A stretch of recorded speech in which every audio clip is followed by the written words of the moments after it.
Okay, excellent condition today. Excellent connection. Hi, I'm Mac McCarthy, and I help people with their breakups.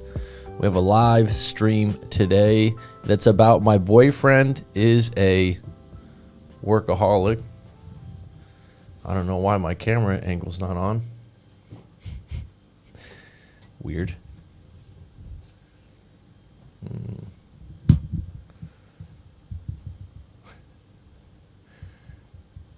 How did this happen?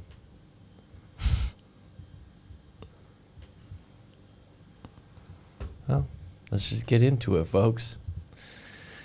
My boyfriend is a workaholic, real breakup story. And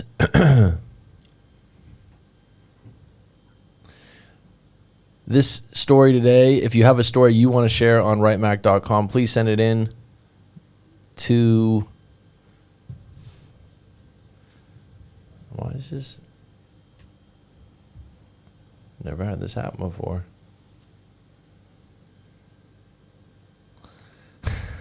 Jesus.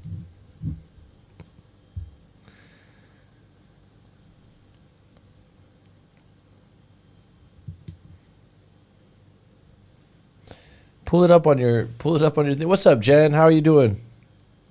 Pull it up on your phone real quick, Dan. The live stream. I don't know why the camera's doing this weird thing. I'm dead center on it, and it's showing that it's off.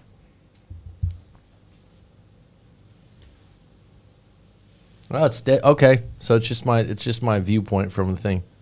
We're good. Okay, so today we're gonna get into a workaholic boyfriend, real breakup story. That starts out with a breakup. And like I said, if you have a breakup story you want to share, send it into writemac.com. If you want to book a live coaching session, please book that through writemac.com. And if you like this video, like it. If you don't like it, have an opinion. If you want to subscribe, subscribe. That's enough. Has anyone ever had that before where they had a workaholic partner? Jen, since you're the only one on deck, maybe you can answer. Aleph, in your 23 years of genius and experience and intellectuality and so many girlfriends that you've been with. Easy. Have you had a workaholic girlfriend that just worked too much? No. I've actually had a couple relationships where there's been moments where I feel like my girlfriend's working too much, or really, actually, one of the things is that's overlooked is if the hours are different. So someone doesn't think about this, but if someone works nights and you work days or vice versa, you don't really get to see each other very much. Yeah. Or if someone has a job that's physically grueling. I know my father, when I was young, was a truck driver, but they had to unload a lot of stuff, so it was a tough job.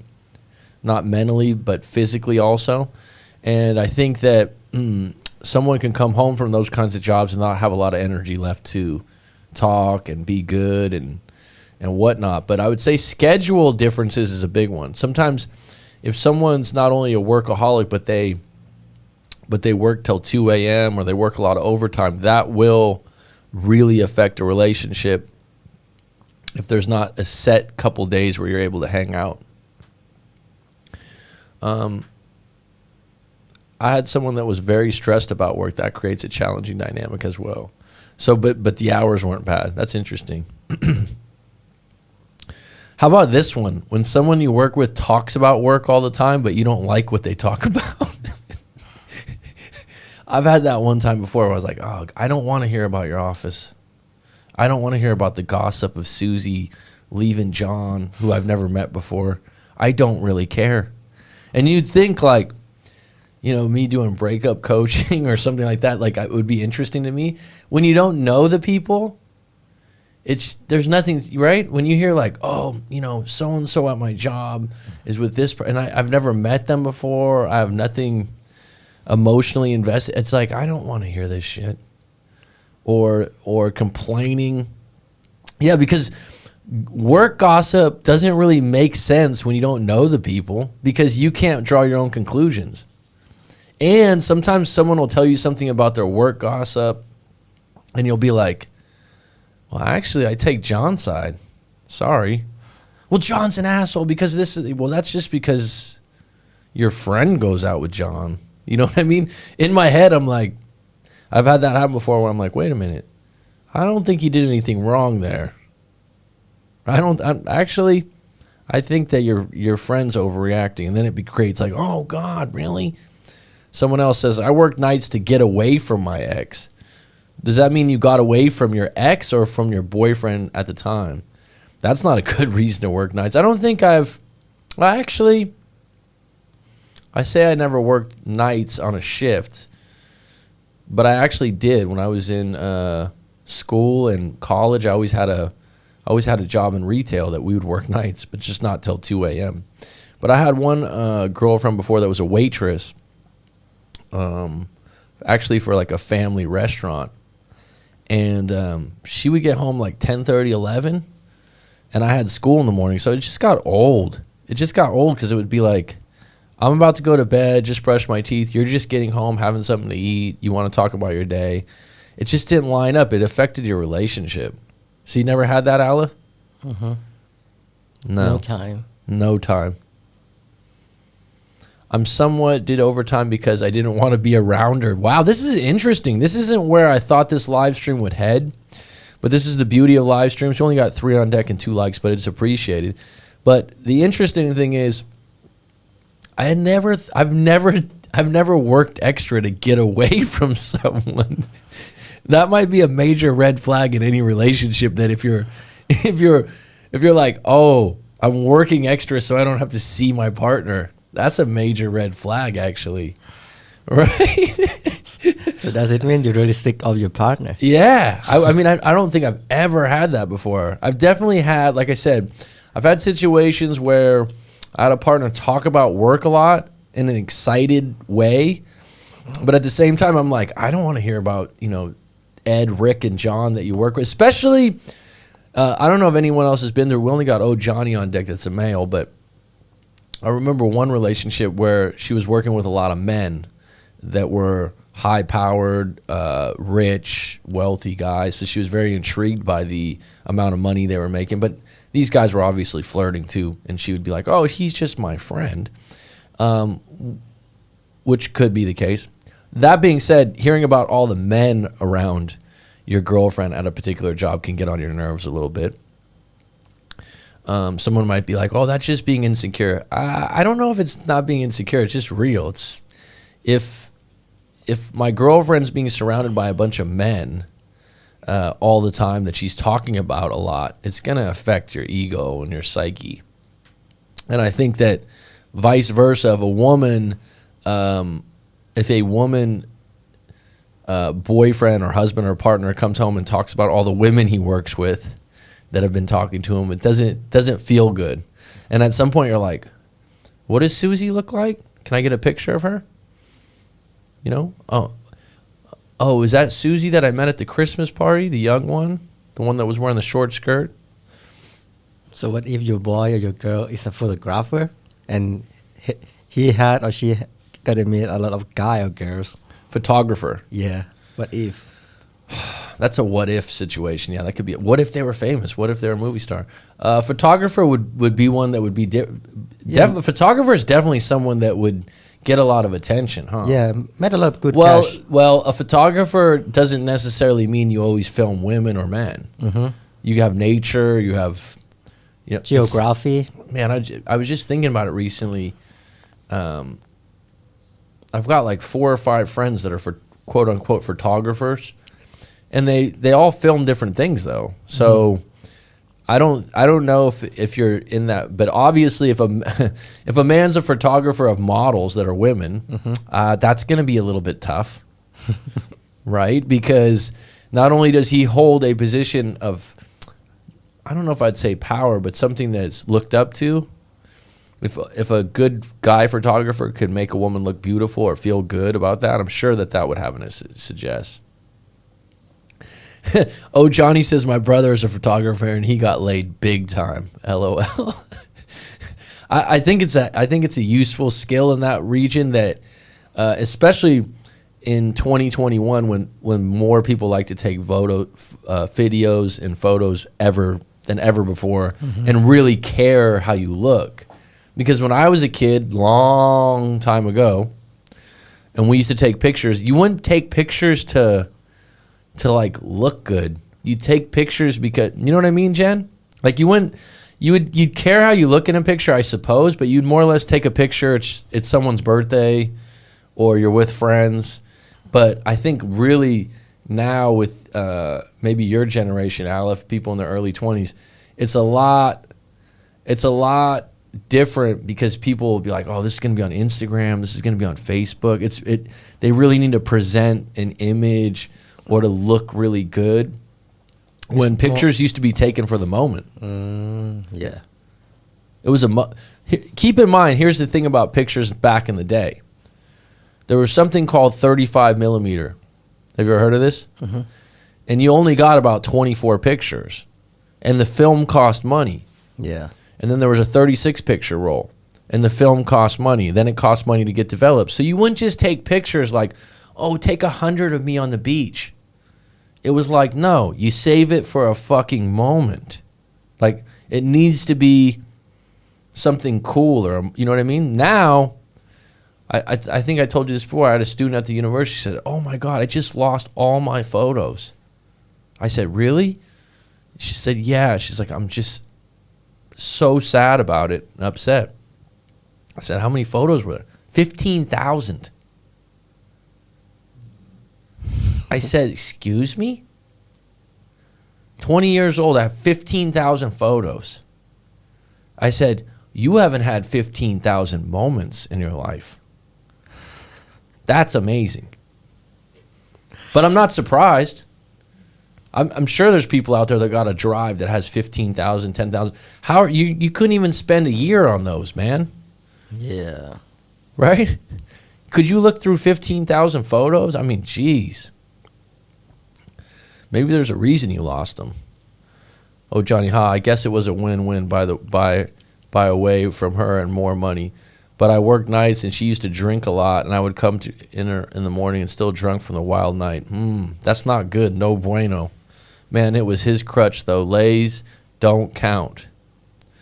What do you mean? Man, it was his crutch. Those lays don't count. Why wouldn't it count, oh Johnny? Because he was cheating the system. Used to go to a chemist to pick up the photos. Yep, and would always have many with fingers over the lens. Back in the days, pictures were just pictures. They had developed them before you knew what they looked like. Digital brought another dynamic to photos. It did. Changed everything. All right, we got 9 on deck, 4 likes. Thanks. I've been off deck for a while. Leon Barron, how you doing? I got a story that came in, a public story, so they want this to be shared and unpacked. So, me and my ex were together for a year, and we broke up nearly 2 months ago. During the last 2.5 months, there has been ongoing fights on both sides. We were both going through personal stress in our own lives, mostly involving work, not taking care of ourselves, and things like. So I would want to know what things like mean. Be as detailed as possible when you send in your story. And what do you mean by not taking care of yourself? Is that physical? Because at the top of my head, I'm thinking not taking care of yourself, that's physical? Or is it more than that? My ex is a business owner, and most of his life has been consumed by that. Hence why I gave the topic, my boyfriend is a workaholic. So if you're a business owner and you're consumed by that, he's probably, dare I say, a good businessman or not. At first, I really admired his work ethics, but as our relationship evolved, I felt like I was put on the back burner at times. He is 26 and I am 31. So you hear this a lot. This is really interesting because a lot of times in self-improvement, a lot of times in masculinity videos, they're like, a man needs his purpose. He needs to put his purpose first, and everything else falls in line. And it sounds like this guy's purpose is his business. But if you talk to people that are really good with business, they say it's not about working hard, it's about working smart. And a good business owner is able to delegate very well. And what I would ask, probably on a scale of 1 to 10, what's his stress level? Does he enjoy the business he's doing? It's one thing to make money. It's another thing to enjoy what you do. And I just got off a live coaching session, and one of the things I love to hear is when someone doesn't say, yeah, I like my job. Yeah, I got a good job. People do this. They go, I love my job. And when you hear that, my ears perk up and I go, okay, that's different. Mm-hmm. That's a job that you want to keep. That's a job that you want to get better at.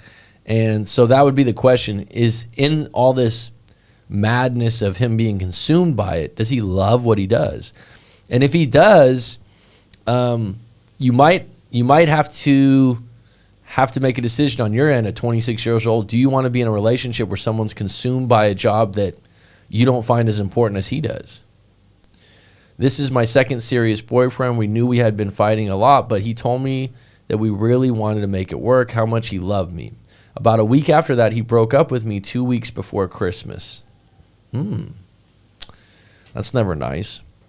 I'm sure sometimes people coordinate this thing as not fair. If it's close to your birthday, if it's close to Christmas, if someone texted you. At the end of the day, a breakup's a breakup, and usually it had to happen when it happened.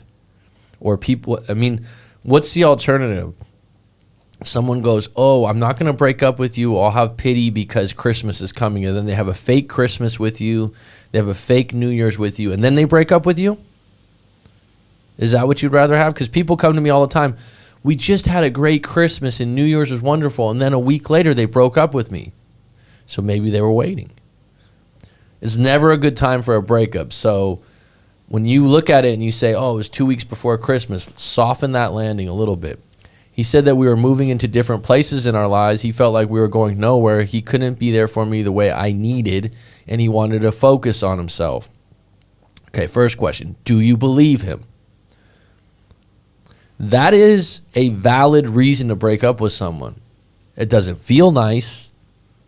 It might hurt your feelings. But he's giving you direct reasons. He's giving you direct, honest reasons. I mean, honest, I hope, the sense that you trust what he's saying. Everything he said, I agreed. Okay. We never really discussed the future, like moving in together, or even if we ever wanted to start a family or anything like that. We were not progressing in a way I wanted to. We were in a rut of working a lot and only really able to see each other on the weekends. I wanted to see him more, but tried to be supportive of his demanding schedule. See, a good relationship, you shouldn't have to try. It should be effortless, and you should be meeting each other halfway on the bridge. So the fact that you're trying harder to meet his schedule is not a good thing. I wanted to see him. I asked him to give us another chance, but I repeated, I needed to focus on myself. Just another chance. But he repeated, I need to focus on myself. So there's an ongoing theme here that work is first, business is first, I'm first. And you're saying, I wanted to meet his schedule. I wanted to see him more. And this is a difference in values right now. I didn't beg, push it, or cry in desperation. I accepted his decision. Well, good for you. Pat on the back. That's the number one thing you can do at the heart of a breakup. Doesn't feel nice. Deep down inside, you may not want to accept it. But what is the alternative? To be pitiful? No. The next day, I told him I needed to block him on social media for a little while as a way to move on. Fair enough. You know, a lot of people have trouble blocking an ex on social media. The fact that you told him why, I think, is a stand-up move on your end. And so I did block him. A few days later, he started texting my phone things like, I miss you. Today has been hard without you. And even asked if I was dating anyone new. So he's already fallen into, what did I do? I miss you. After a few days of this back and forward stuff, I went into no contact for about 10 days. I eventually unblocked him on social media because I felt the need to communicate a few things about our relationship. Apologized for some things. After that point, we ended up talking every day. It was him initiating a lot of messages, wanting to know how my day was, saying he missed me, and asking to go for dinner. Okay, so this is the ideal situation from no contact. The person realizes it's not easy to be without you. Hey, You want a breakup? I'll give it to you. That doesn't mean you get weaned off the relationship. It means we're done. We're finished. This is what it really feels like to not be with me. So he got a smack in the face. The fact that you were together for a year and things weren't completely bad. See, if you were together 2, 3, 4 years and you guys only saw each other on the weekends for 2, 3, 4 years and you kind of had these up and down problems, it would be harder to get back together. Being that it's only been a year and he's already having trouble dealing with the breakup, that says that you were actually most likely a pretty good girlfriend, because I haven't heard anything from your end that you did something really wrong. And the fact that you were able to accept the breakup at that point with some dignity goes a long ways in attracting your partner back, possibly. It's not your intention, by the way. We ended up hanging out in a date-like setting a few times during the course of 1 month, and yes, we did hook up. He told me things like, I'm not talking to any other girl or seeing anyone, and I wouldn't be standing here in front of you if I didn't care.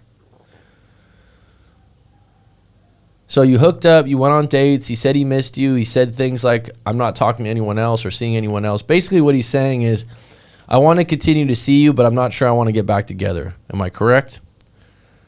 I tried to play it cool and not put pressure on our relationships fast, but after a while it was taking its toll on my emotions. The breakup as too soon for me not to have expectations.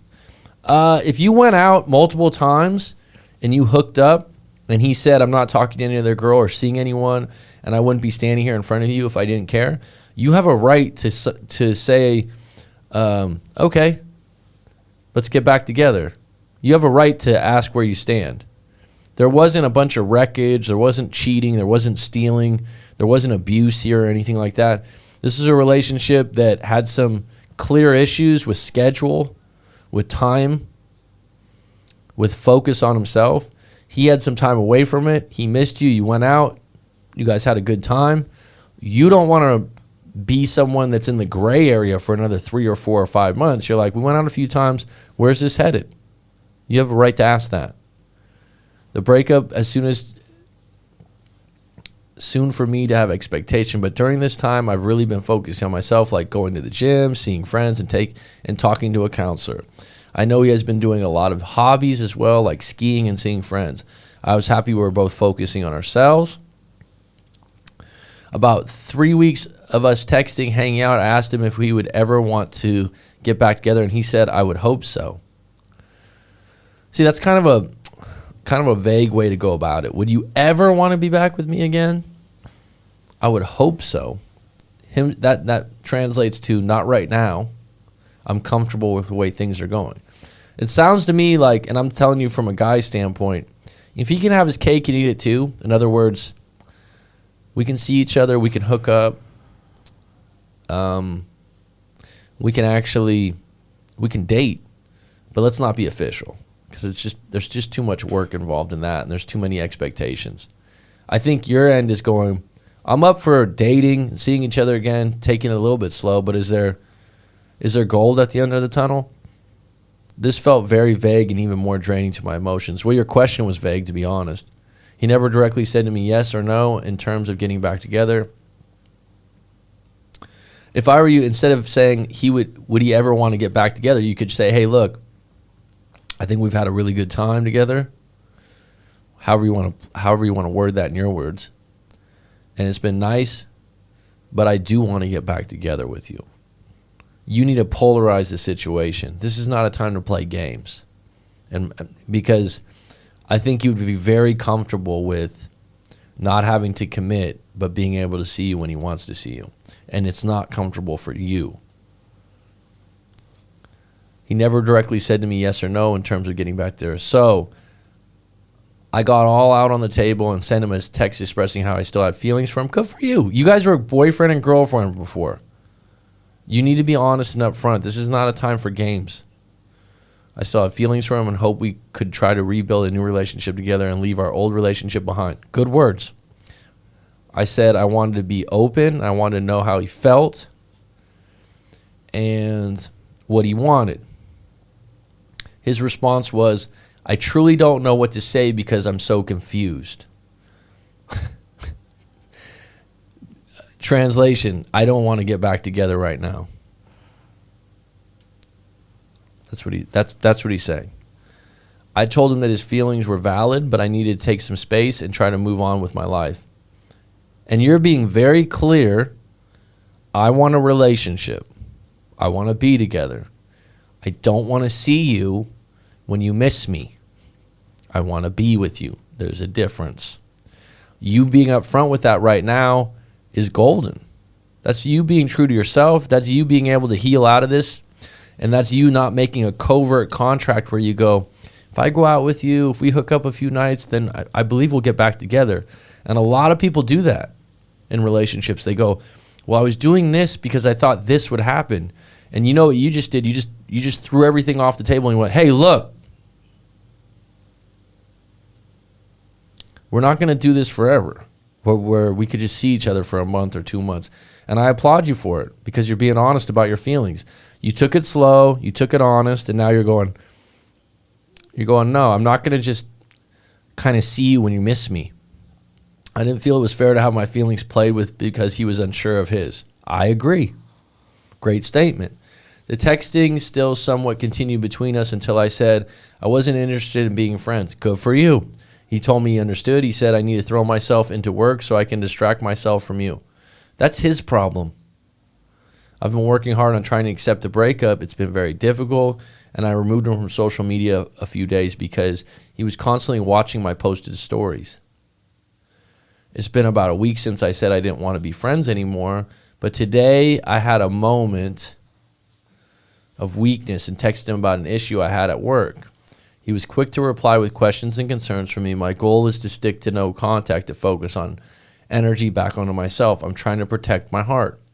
Well, don't get too hard on yourself. If you wanted to contact him about some work issue, which is something he helped you in the past, okay. If you want to go back into no contact, okay. What's your take on this, Mac? I think you're doing a lot of the right things. I think you accepted the breakup from the get-go. You're very clear on what happened and why. This is a timing and circumstances issue. He likes to work a lot. He's not open to opening up his schedule and seeing you more, which would be ideal for you. When she broke up with you, he instantly missed you, which reflects somewhat on how good a girlfriend you were to him. And so let him feel what it's like to not be with you. And if he's going to come back, he's going to have to miss you for a while. What do you think the chances of our getting back together? 50-50? I don't know. I'm not Nostradamus, but I think there is a chance. I think your chances are increased by you going into no contact. There's definitely a better chance of him contacting you regularly just to see how you're doing or to go out with you and maybe hook up. He seems very shy about getting back into a serious relationship. So what people say, getting back together is not necessarily going back out on a date. They're two different things. Should I just ignore him and move on forever? I really miss him. Don't use the word forever. It's highly dramatic. It is, right? Yeah, it is. You don't even realize it, but it's like, I'll never talk to you forever. It's like, you know what I mean? It's just dramatic words. I love you forever. Yeah, it's just dramatic words. So just cut that one. Shouldas aren't good words. And what I would say is you've done a really good job so far of dealing with this breakup. I would say staying in no contact because you don't want to be friends and you don't want to be part-time lovers or available when it's convenient for them, good reason to be in no contact. And I love the fact that you put it all out there. Hey, look, I don't want this. I want to be with you. And you apologized for some things that you felt like you did wrong and you were accountable. Now let him sit in the breakup for a little while, which he wanted, and feel it. He knows the idea, I truly don't know what to say because I'm so confused. I don't know what he's confused about. I think you've been pretty clear. I think the idea that he wants to focus on himself is pretty clear. You can't have your cake and eat it too forever, but you can have your cake and eat it too for a little while. Mm-hmm. And so it just seems to me once you get to that part where you need to be more present in the relationship, he's just not willing to do that. And so what you need to do is just take it day by day and no contact. Maybe contact a different friend. instead of him next time a work issue comes up. Do some journaling. Do some walking on your own. If you really have trouble, let's do a live coaching session and unpack this further. But right now, you're doing a lot of the right things on your own. And like I said, the reason he misses you is because it sounds like you were a good girlfriend. So let him miss you some more. And stick to your guns, because this is you being true to yourself, and I applaud you for that. So I hope that helps you. All right, let's get into the live stream. We have Leon's on deck. Oh, Johnny, haha, used to do want to be a model to crutch his way to the bedroom, but he also folded his portfolio. I have more respect for people who work hard than someone who doesn't have ambition, but it's not about earning. It's more about passion in life. Well, there you go, MC. No, I wouldn't want to be a side chick. I don't know. I don't know if that was the case in this one. Anyone have any questions regarding this particular story? Any takes? No, that's it. I have one other story that was shared on the Discord. If you want to join the Discord, it's in the show notes or the notes below. And he posted this on the Discord. A different situation than this one where my boyfriend's a workaholic. So my girl broke up with me due to different views on God. But I know she just struggles with accepting love.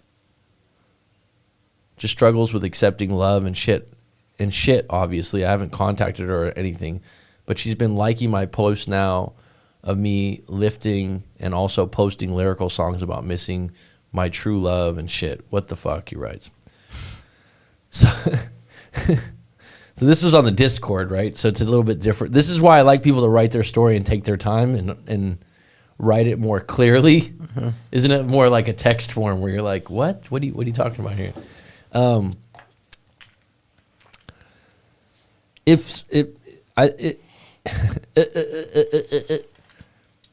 Someone having different views on God is a big deal.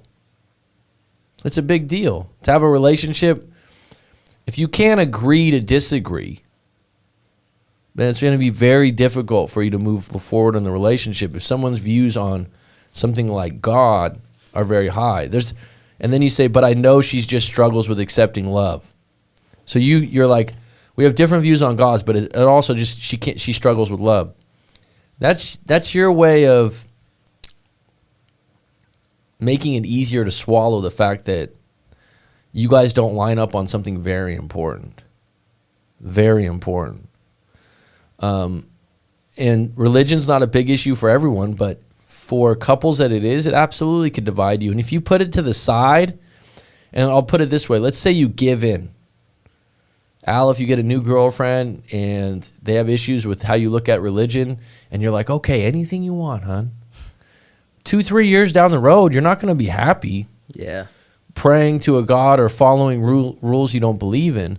And by the way, you're disservicing that religion or that God, right? If that's the way I look at that. It's like, if you want me to do that, it's actually a really disrespectful thing to do to your religion or your viewpoint, to give in or appease you because of religion, right? Everyone's viewpoint on God is up to them. To somehow get your partner to feel guilty, if that's the case, if you're so wrong because you're not like them, get out of that relationship. Don't try to figure it out. If it doesn't feel right intuitively because of that's one of those things that's probably not going to change. But for real, I've been diving into some real psychological stuff on how I ignored red flags, how I've coped with past breakups, and realizing I have my own set of emotional validation in relationship. Has anyone looked into this? He has. But bottom line is, that's the best thing you can do out of a breakup, is start self-reflecting. Everyone points the finger. She did this, he did that, she's not this, he did that, they don't agree with me. Who are you as an individual? What are your issues? Because those are the only ones you can work on. So he says some of his issues are loneliness, and he said most people cope with porn or other addictions. A lot of times people's examples are the ones they use. Mm-hmm. So that's probably the case here. The reality is, are you able to combat those things? Are those things you can deal with now that you know them? And maybe this breakup had to happen to get you in a better place. Hopefully I can fix myself because I tend to attach easily, compromise too much even in friendships and this past relationship. I have a decent balance on how to catch myself, but I'm just feeling all this now that my wounds are uncovered and I need to fix it. This was a big statement because once you're broken up, you can kind of look at yourself and go, I'm hurting. I'm at ground zero. I have no one to blame. I have to look in the mirror. And you're saying, I tend to attach easily and compromise too much even in friendships. That's a big statement. Compromise means that you give in to other people very easily. And what happens with that is you end up being angry or upset inside because you're appeasing other people, but you really don't like them that much. You really don't line up with them. And what I would say, I've discovered this later in my life. If you hang out with people and the next day, and they're your friends because you work with them or you met them at the gym, and sometimes friends fall into the net. In other words, you don't really choose them, you come across them because you work together, you go to school together, you live in the same neighborhood. So you give those people a chance because it's proximity, it's environment. And then you hang out with them after a few times and you think to yourself, actually, I don't really like this person. But I'm being nice to them because I don't want to be rude. I want to be passive aggressive, or I want to. And you got to really think about when that person hits you up or calls you to hang out. Do you think to yourself, I kind of don't want to. I don't really want to hang out with them. I've had a few people like this over the last few years, and I have trouble with it because I like to hang out. I like to think of myself as a nice person, friendly, easy to make new friends, and sometimes I'll be like, I don't really want to hang out with this person. I still hang out with them. And you got to get really good at understanding that and go, it's okay if you can't be friends with someone or you don't like hanging out with them. They're not really going to lose their life over it. You're not going to waste your time, and it's probably intuitively going to be one of those things that your gut's right why you don't like to hang out with them. Definitely shouldn't do it in relationships, though. Friendships are like, to me, a friendship, you can be friends with someone and see them once a month or once a week.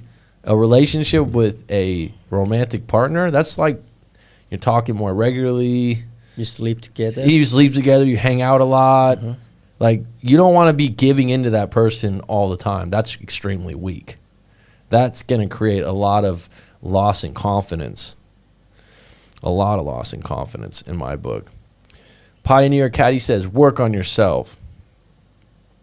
Definitely working on yourself gets you to the best places. People like using God as though he's still just like a mentor or a friend. What do you mean by that, Pioneer Caddy? I'm over my breakup now, but enjoy the live streams and reminds me how far I've come. Well, thanks, MC. I appreciate that. I appreciate that. We have fun on these.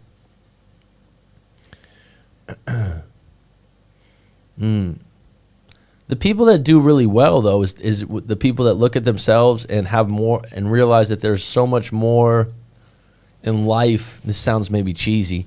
So much more in life that defines them than that breakup. And really, you have to reframe what happened. Because things like, we had different views on God, but I know she struggles with accepting love. Aren't those two different things? Well, I'm saying, like, this is why it's really good to write things out, because you can't run away from what you wrote. Right? Me and you can talk, Aleph, and you're like, I didn't say that, because sometimes you don't remember everything you said, or you're like, I don't remember saying that, and I have a really good memory, and I'm like, nah, you said that, and I still might get the words wrong. You wrote it. It's like, can't run from that shit. You wrote this. Yeah.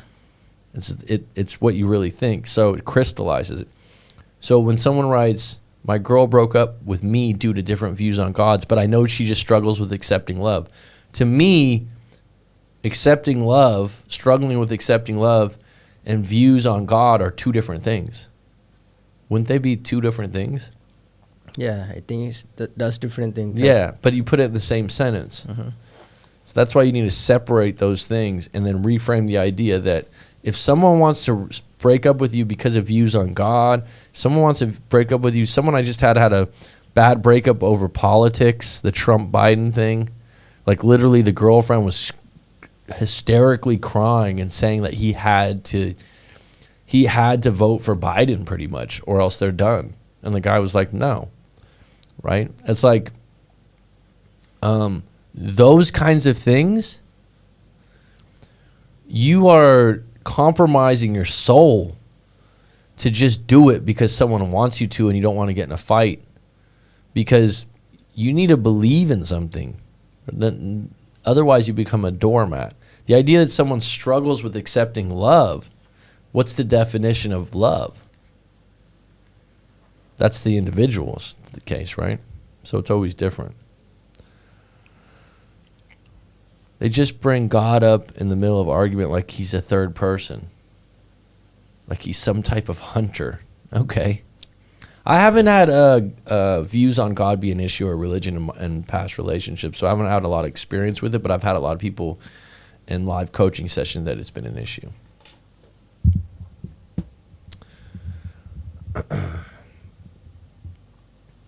All right, we're 45 minutes in or 40 minutes in. Does anyone, I want to open up the live stream. Anyone have any questions or topics they want to talk about in the future? Thanks for chiming in, Pioneer Caddy, MC, Jen, Rob, Guardian at the Gate. KKM, I think I saw you say happy birthday. My birthday was on February 1st. Thank you. That was kind of you.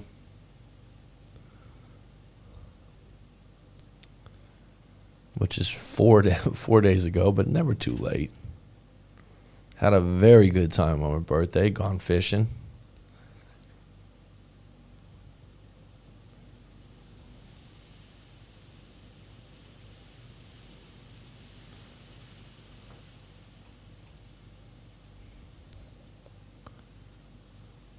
Let's talk about rebound relationships.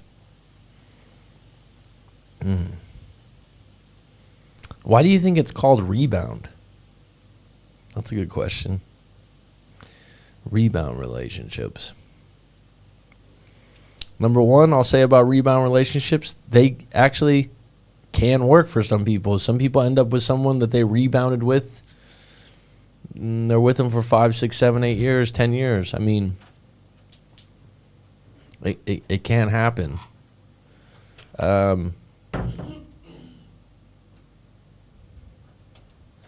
Well, isn't monkey branching and rebounding different?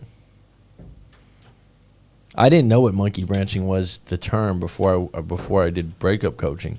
To me, monkey branching means you go from one partner to the next to the next. You kind of swing it through. A rebound to me would be like someone could break up with someone, whether the person dump them or not dump them. It's just that they're broken up. And then maybe the first or second person they meet that maybe doesn't line up with them looks-wise, chemistry-wise, but they end up getting in a relationship with them, and they're just not ready, that would be more like a rebound to me. That would be much more like a rebound to me. So someone could be in a rebound relationship and not just have that start right after the breakup before, right? I think rebound relationships more like, are you over your past breakup yet? Monkey branching means you don't like to go, and there's a lot of people like this. They don't want to be single. They don't want an idea of it. If they're going to change, if they're going to break up, they're going to have a partner waiting. That's what monkey branching would be. One partner to the next. Rebound would be like you could be broken up for a while and be in a rebound relationship. I'd like to know the reason you started to do breakup coaching. That's a good question. Well,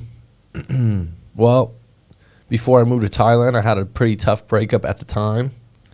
That I was like 27. No, yeah, 27, just turning 28, and I never thought it would be that tough or that bad, to be quite honest. Looking back at it, I can laugh and look at it as being like a turning point in my life that definitely needed to happen and was actually an extremely good thing.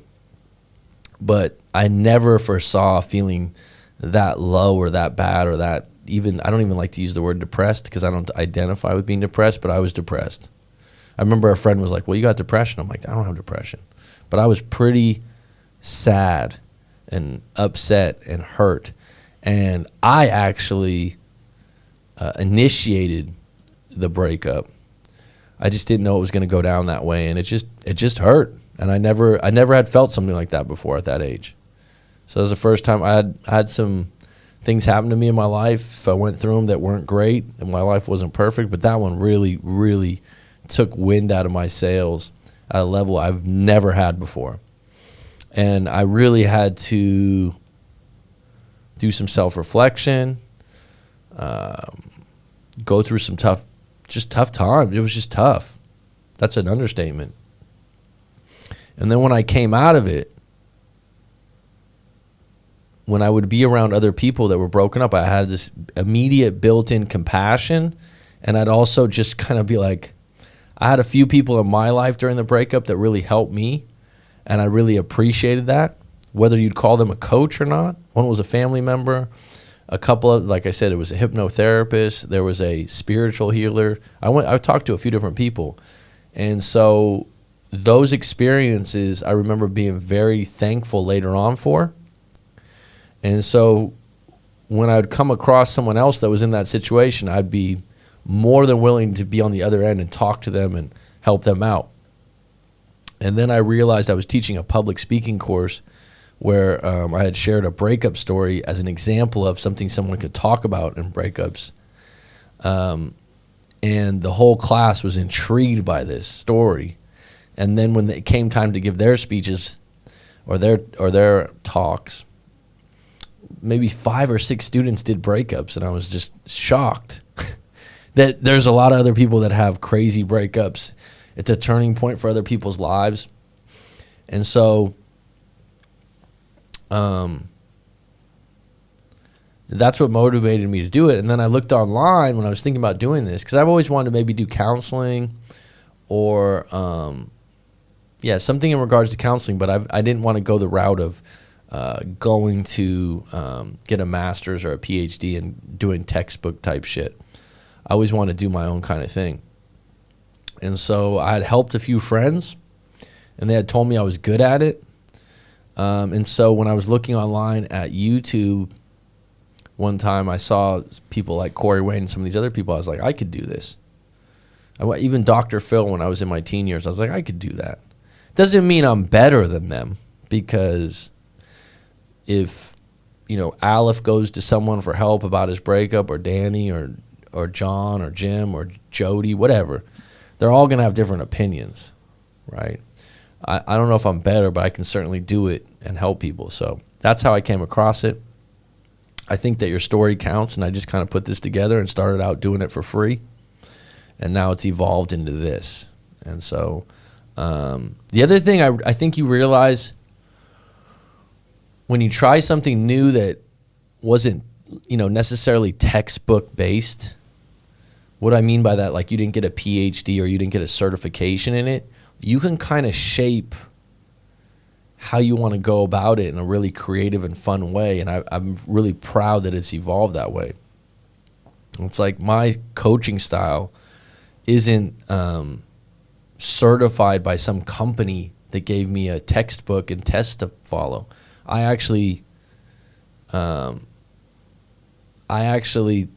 opened this journey with like, send me your story and I'm just going to unpack it honestly. And this morning, my live coaching session, this woman was telling me that she listened to a lot of other coaches and she chose me because she just felt like I was honest. That's a big compliment, actually. And that's something I don't try to do.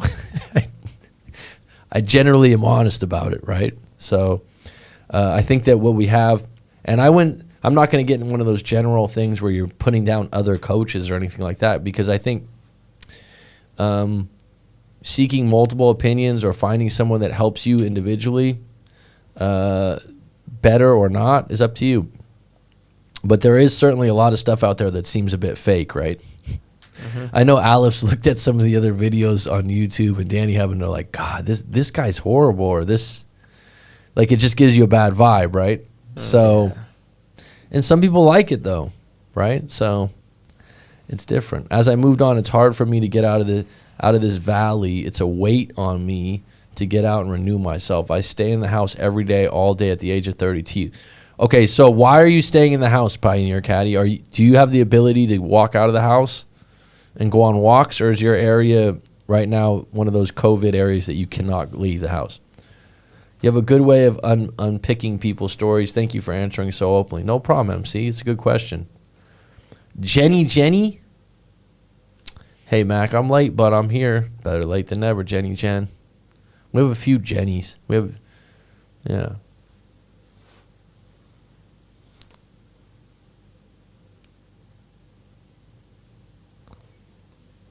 Definitely one of the worst things you can do during a breakup or any time you're feeling down in your life is to stay in the house. I didn't get a notification early. Jeez, Rob. I gotta make this a regular time so you don't even have to worry about that. I know I talk about it all the time. I might have to just wake up early and make it the first thing I do every day.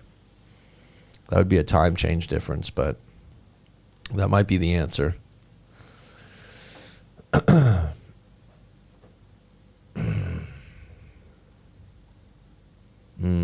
understand, Rob. Got some things going. Got some things cooking. The schedule's got to get more routine. I'm in England, and it's 5:30 p.m. or a.m.? A.m. in England? Yeah, UK is 6 hours. That's good knowledge. Danny knew that right away. You got friends in England? 5:30 a.m. Well, that's kind of you. A.m. Wow. Is it possible to do the community update a few hours prior? Yeah. I could probably. The community update's on YouTube, right, Rob? Pioneer Caddy, you're in Philly, if I remember correctly. You do security for a large hospital ER room or something like that. So you probably, when you get home, you're kind of tired of seeing people. But I would highly recommend, if you can't exercise or go out a little bit more, I think you said you were going to the gym and stuff, but long walks with headphones and good music go a long way, my friend. Long walks with headphones or a run or a jog go a long way. Really do. Really do. If you're not an exercise person or you're not a runner, do walking, journaling. If you're sitting there, write every single thought that comes out of your head just to get it out of your head. It doesn't have to have any cohesion. It doesn't have to have grammar. Don't text it. Write it. There's something different about that. Get yourself a journal and do that. Just get it all out of your head and review it later on. But those are the two things you definitely got to get out of the house, man. And you got to, the minute you start feeling down, get out. Presbyterian University of Pennsylvania, PA. PA? Pennsylvania's abbreviation is PA, which you wouldn't think so. You'd think it would be Penn. My aunt used to live in Pennsylvania. In what's the area called? It's near the Amish, I think. Same place Richard Hamilton's from. Philadelphia. It's a big city. Alf's like, where's that? I heard the name, but I don't know, like, any... Philadelphia? Philly, yeah. Home of Ben Franklin, I believe. Yeah, I've actually had a few clients that were from Pennsylvania. I'm trying to think of that area. Oh, my aunt was from Coatesville, I think. I think it was Coatesville, PA. That's where I've been before, if that sounds familiar. Kind of random.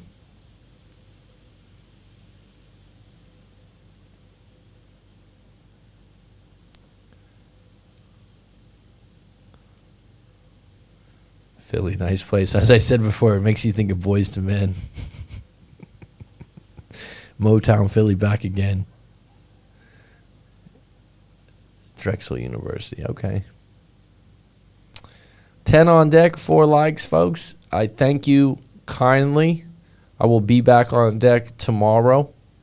I will look into the community update a few hours prior. I think that's a good idea. I'm going to get a schedule, Rob. I'm going to get a schedule here this week.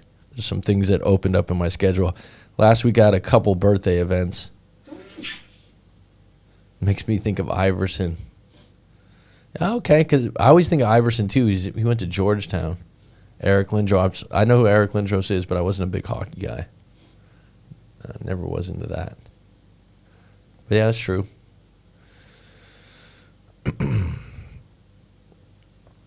All right, folks, have a good one. I will be back on deck tomorrow. Thanks for joining. I appreciate you. It's curtains.